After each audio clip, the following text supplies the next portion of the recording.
Hello friends, welcome to digital tech diary channel.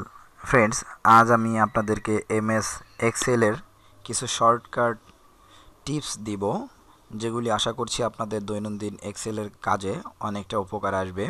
Hey there. তো friends, আপনি যদি Subscribe to my এখনও channel আমার and চ্যানেলটি also সাবস্ক্রাইব press করে this না bell থাকেন, icon তাহলে প্লিজ so you can আমার get চ্যানেলটি latest সাবস্ক্রাইব video করে দিন এবং পাশে notifications. থাকা বেল আইকন And বাটনটিতে this is একটি ক্লিক করে দিন। absolutely free. আর ভিডিওটি যদি ভালো লেগে থাকে তাহলে অবশ্যই আপনার ফ্রেন্ডসদের সাথে শেয়ার করুন এবং লাইক করুন এবং কমেন্টস করুন।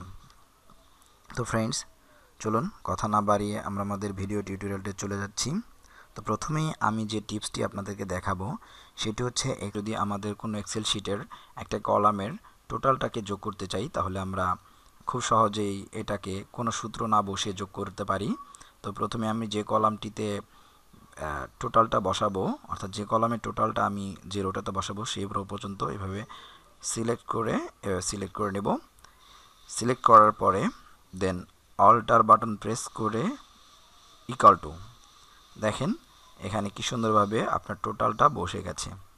তো এইভাবে আপনারা খুব সহজেই কোনো রকম সূত্র না বসিয়ে সহজেই যোগ করে নিতে পারেন, অথবা এটাকে শর্টকাট আপনারা এভাবে মাউস ড্র্যাগ করে এই যে ঘরটিতে আপনারা টোটাল বসাবেন তার আগ পর্যন্ত নিয়ে আপনারা এই যে ডান পাশে যে ওপরে অটো সাম লেখা দেখতে পাচ্ছেন, এখানে ক্লিক করলেও টোটালটা বসে যাবে।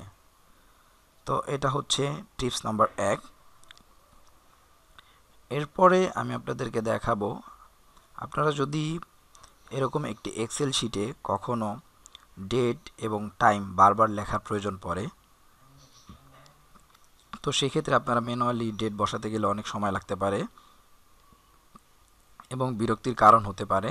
তো এর জন্য আমরা কিবোর্ডের কন্ট্রোল সেমিকোলন এই বাটনটি প্রেস করে সহজেই ডেট বসাতে পারি। আপনারা দেখতে পাচ্ছেন এভাবে কন্ট্রোল সেমিকোলন এভাবে প্রেস করলেই আপনার ডেট চলে আসবে, কন্ট্রোল সেমিকোলন। এরপর আপনারা চাইলে এই ডেটার ফরম্যাট আপনারা চেঞ্জ করে নিতে পারেন। এর জন্য আপনি যদি পুরো কলামের সবগুলো ডেটের সেটিং চেঞ্জ করতে চান, তাহলে এভাবে সিলেক্ট করে যে আপনার নাম্বার অপশন দেখতে পাচ্ছেন এখানে ক্লিক করবেন। ক্লিক করার পর এরকম একটি নাম্বার অপশন আসবে, এইখান থেকে আপনারা ডেট সিলেক্ট করবেন। ডেট সিলেক্ট করার পরে এখানে আপনাদের যে কতগুলো ডেটের অপশন আছে, এখান থেকে আপনি আপনার চয়েস অনুযায়ী ডেট দিতে পারেন। তো আপনারা চাইলে এভাবে দিতে পারেন, দেখেন আপনাদেরকে দেখাচ্ছি, এভাবে দিতে পারেন, তাহলে ডেটটা আপনার এভাবে আসবে। আবার আপনি যদি এভাবে না চান, তাহলে আপনি এখান থেকে স্ক্রল করে ডেটে গিয়ে আপনি টাইম সহ দিতে পারেন এভাবে। তো এটা আপনাদের চয়েস।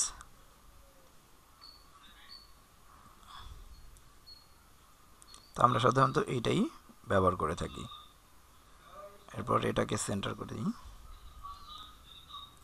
এরপরে যদি আপনাদেরকে কখনো এক্সেল শিটে টাইম লেখার প্রয়োজন পড়ে, তো বারবার আপনি টাইপ করে টাইম লেখার চাইতে আপনার কন্ট্রোল শিফট সেমিকোলন এই বাটনটি প্রেস করলে টাইম চলে আসবে।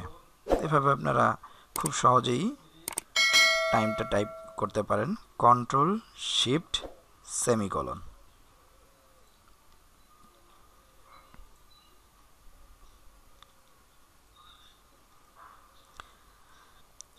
এরপরে আমি আপনাদেরকে যে টিপসটি দেখাবো, কখনো আমাদেরকে একটি টোটাল কলাম সিলেক্ট করার প্রয়োজন পড়ে। মনে করেন আপনি কাজ করছেন, হঠাৎ করে আপনার এই কলামটিকে সিলেক্ট করতে হবে বা কালার করতে হবে। তো এর জন্য আমরা খুব সহজে কিবোর্ডের কন্ট্রোল স্পেসবার বাটন প্রেস করে এই টোটাল কলামটাকে সিলেক্ট করতে পারি। যেমন ধরেন আমি এই কলামটাকে সিলেক্ট করব, তো এই কলামের যে কোনো একটি সেলে মাউস পয়েন্টারকে রেখে কন্ট্রোল স্পেসবার, দেখেন এটা কিন্তু সিলেক্ট হয়ে গেছে।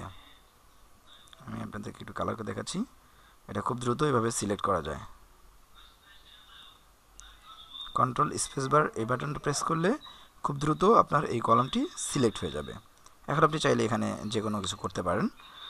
আবার অনেক সময় আমাদের দেখা যায় যে একটি রো সিলেক্ট করতে হয়।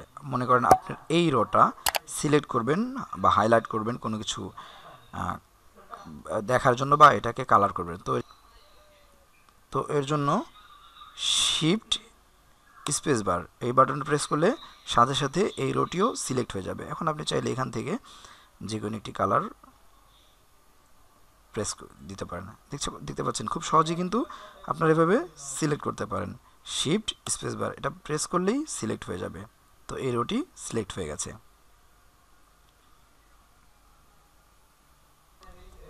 এরপরে আপনি যদি কোনো একটি কলামকে হাইড করতে চান, তো সেই ক্ষেত্রে খুব সহজেই হাইড করতে পারেন। প্রথমে যে কলামটি আপনি হাইড করবেন সেই কলামটির যে কোনো একটি সেলে আপনার মাউস পয়েন্টারটিকে রাখবেন। রাখার পরে Ctrl+0 এই বাটনটি প্রেস করবেন। বাটনটি প্রেস করার পরে দেখেন সাথে সাথে আমার কিন্তু এইখান থেকে এই কলামটি হাইড হয়ে গেছে। Ctrl+Z আন্ডু করে দেখাচ্ছি। আমার যে অর্ডার ডেট এটাকে আমি জাস্ট যে কোনো সেলে রেখে Ctrl+0 এই বাটনটাকে প্রেস করার সাথে সাথে কিন্তু আমার অর্ডার ডেটটা চলে গেছে।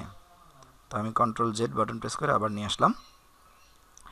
আবার মনে করেন আপনি যে কোনো একটি রোকে হাইড করবেন, তো সেই ক্ষেত্রে আপনার যে রোটা হাইড করতে চাচ্ছেন, মনে করেন এই রোটাইকে আপনি হাইড করবেন, তো সেক্ষেত্রে আপনি Ctrl+9 এই বাটনটা প্রেস করলে সাথে সাথে কিন্তু এটাও হাইড হয়ে যাবে। দেখছেন আপনারা এই রোটাও হাইড হয়ে গেছে। আবার Ctrl+Z বাটন প্রেস করে আমি আপনাদের দেখাচ্ছি। Ctrl+9 বাটন প্রেস করার সাথে সাথে হাইড হয়ে গেছে। Ctrl+Z দিয়ে আন্ডু করলাম। আপনারা কীভাবে খুব সহজেই ফিল্টার অপশনটি আনবেন কিবোর্ডে শর্টকাট বাটন প্রেস করে। মনে করেন আপনি এটাকে ফিল্টার করবেন, তো সেই জন্য আপনার এই ঘরটা যে কোনো একটি হেডিংসের উপরে আপনার মাউস পয়েন্টারটাকে রেখে Ctrl+Shift+L এই বাটনটি প্রেস করবেন। প্রেস করার সাথে সাথে আপনার ফিল্টার অপশনটি চলে আসবে। এখন আপনি এখান থেকে চাইলে যে কোনো ফিল্টার করে নিতে পারেন। যেমন ধরেন আমি এখান থেকে ফিল্টার করে নিতে পারেন 2, দেখতে পাচ্ছেন 2-এরটা কটা আছে। তো এভাবে খুব সহজেই আপনারা এই শর্টকাট কিগুলি ব্যবহার করে আপনাদের দৈনন্দিন কাজগুলোকে খুব ইজি করে নিতে পারেন। তো ভিডিওটি দেখার জন্য ধন্যবাদ। আর এরকম সুন্দর সুন্দর ভিডিও পাওয়ার জন্য আমাদের সাথেই থাকুন এবং আমার চ্যানেলটিকে সাবস্ক্রাইব করে রাখুন।